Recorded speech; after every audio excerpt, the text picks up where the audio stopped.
The morning light came softly through the gums, and with it we made our way into town, not for supplies or errands, but for something rarer, a gathering of folks who still listen when the land speaks. Granite Borders Landcare had a workshop on, and we came to learn about hollows, those quiet hidden chambers that cradle life.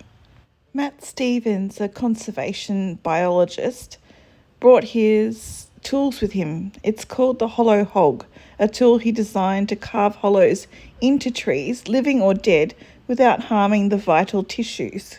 That chamber will be going up. So I'm not really worried about moisture, but I am wanting to get the entrance parameters just right for what a microbat wants. So I put this on the side of the tree, carve a chamber that's that big. In the side of that, tiny little patch of wood that's come out, and that's given them. He showed us how, in less than an hour, a hollow could be shaped to shelter birds, gliders, microbats, even lizards, a process that takes a century or more to complete naturally, now gently hastened by human hands, striving to mend what's been lost. The baby hog, and it has exactly the same cutting heads. There's 3 cutting heads that come in the kit with different sized teeth, or 2 different sized cutting teeth on it, depending on the hardness of timber you're working with.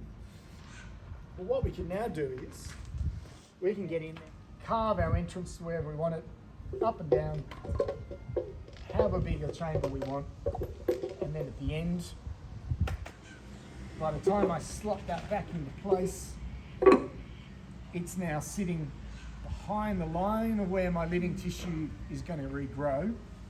I put a screw in there, or a nail, whichever you wish, in there and in there. That thing can't fall out, and it can't get pushed in because of the wedge shape.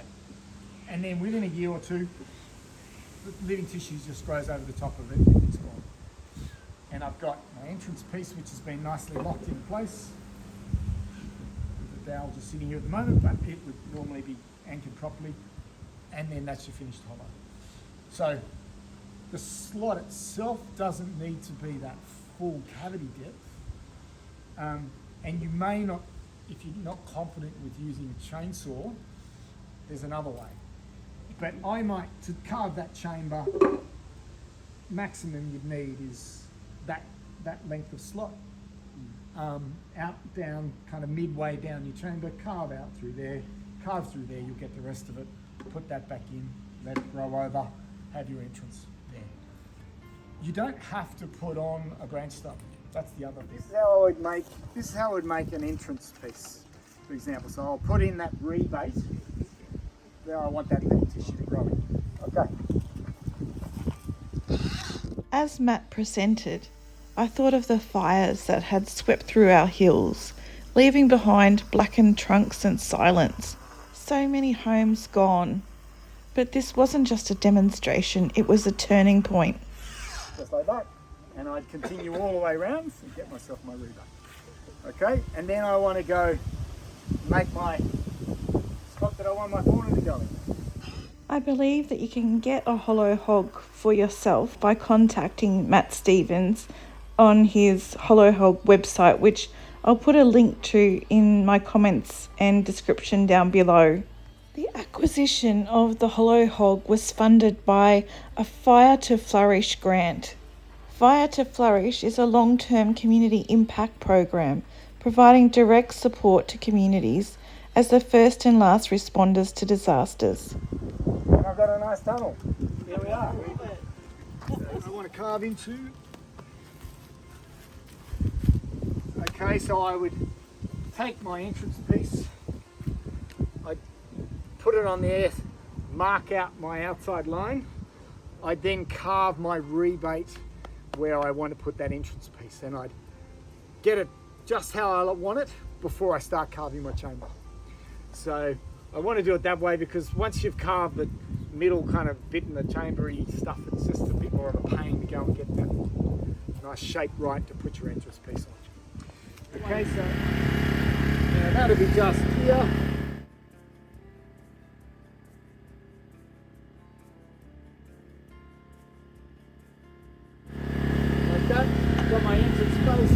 The Hollowhog was a groundbreaking tool developed by Matt Stevens to address the critical shortage of natural tree hollows, which are essential habitats for many of Australia's native wildlife species.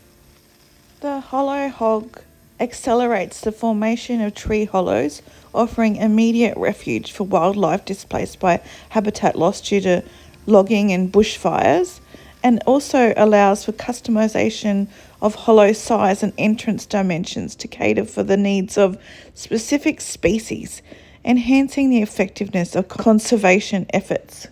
The hollows created are durable, potentially lasting for hundreds of years, and can evolve over time as the tree grows, providing ongoing habitat for future generations of wildlife. The Hollowhog has also been designed to minimise harm to the tree's living tissue, ensuring the tree remains healthy and continues to grow after the hollow is created. The Hollowhog has been instrumental in conservation projects across Australia, with thousands of artificial hollows installed to support species such as gliders, parrots and possums. Its adoption by various environmental groups and government agencies underscores its significance in preserving Australia's unique biodiversity. Creating hollows in trees requires careful selection to ensure that the tree can support the cavity without compromising its structural integrity. Improper application may pose risks to both the tree and the surrounding areas. And artificial hollows, including those created by the Hollowhog, may not fully replicate the ecological functions of natural hollows, which develop over centuries and support complex ecosystems. And not all hollow-dependent species readily accept artificial hollows. Some may prefer natural cavities, and the effectiveness of artificial hollows can vary among species. So, that instance there, I mean, the chamber's only going to be this big, but I just keep making it bigger and bigger. So you can see the process. It's just away you go, and just make that chamber bigger and bigger and bigger to whatever size you want. Then at the final bit, entrance goes back on and gets secured in place, and you've got your finished hollow. So that's the system. And if you wanted to make that into a salvage log hollow, and say it had only that centre bit of decay, you could, and you know it's going to be something you're going to hang in a tree, you could flip it upside down and carve from the bottom if you wanted, or carve from the top.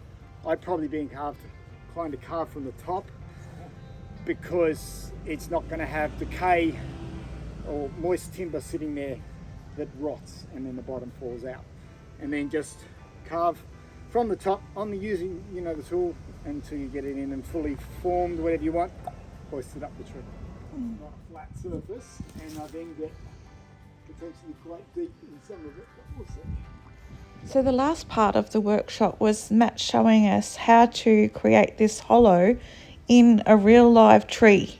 Always seek advice from an arborist with appropriate training where you're carving into trees where there is any structural load above the hollow. During the breaks at this workshop, we actually got the pleasure of meeting the president of Landcare, Janet, who was so welcoming and friendly. She was the most down-to-earth president I think I've ever met. In a world that often feels too fast and far from feeling, it was a gift to be met with such genuine welcome. Generally, most hollows are carved into trees out in the bush. With this tree, Matt is only carving a small hollow into a burl that sits on the side of the tree's trunk. The centre of my hollow is, I'll go in there somewhere.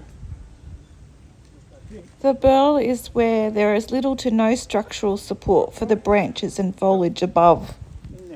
And little did we know that Janet would actually be out on our property a few weeks from now, helping with our species identification list that we've arranged for Sarah from the Mole River Nursery to come out and do for us.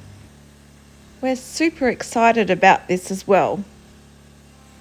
So with the sun warming our backs and the trees watching on, Matt turned to the living trunk on the Granite Borders Landcare property, and with quiet concentration, he made a hollow into this live tree. The Hollowhog moved through the timber with surprising grace.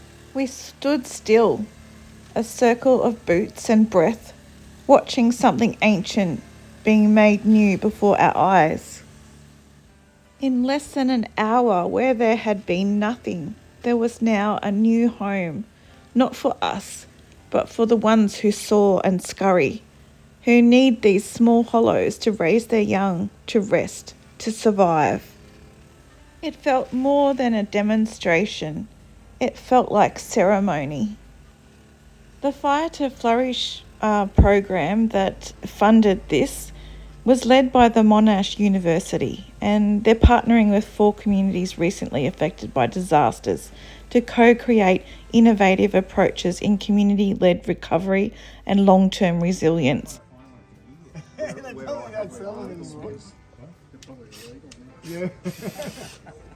And here's the final hollow. Then the entrance piece gets screwed on.